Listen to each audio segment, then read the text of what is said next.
Hai co-friends, pada soal kali ini kita punya jika fx sama dengan akar 1 plus sin kuadrat x. Ingat kita punya, kalau saya punya akar dari a pangkat b di akar pangkat c seperti ini ya. Atau kita punya, kalau tidak ada akar pangkat berapanya, kita punya ini adalah akar pangkat 2 artinya. Ini akan sama dengan a pangkat b per c. Jadi kalau saya punya sini bentuknya fx itu bisa saya tuliskan akan sama dengan 1 tambah sin kuadrat x pangkat setengah. Maka f aksen x-nya berapa? Di sini akan saya jelaskan, yaitu adalah turunan rantai. Kalau saya punya di sini, yaitu adalah f. Dari kita punya fx ya, misalkan, itu akan sama dengan gx. Kita punya, tapi x-nya kita ganti dengan hx. Jadi ada fungsi dalam fungsi. F aksen x akan sama dengan g aksen dari kita punya hx ini. Lalu saya punya dikalikan dengan h aksen x. Jadi kita punya turunkan dulu, yaitu adalah 1 plus sin kuadrat x-nya dipangkat setengah. Kita turunkan dulu lah pangkatnya.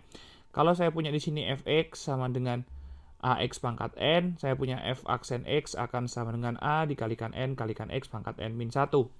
Kalau saya punya fx sama dengan saya punya gx plus minus hx, maka dari itu f aksen x-nya akan sama dengan g aksen x plus minus h aksen x, seperti itu.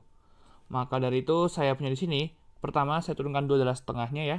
Kita punya pangkat itu setengah dikalikan 1 ditambah sin kuadrat x. Kita punya dipangkatkan dengan setengah min 1, berarti min setengah. Dikalikan dengan turunan dalamnya. Kita punya turunan dari, yaitu adalah 1 plus sin kuadrat x.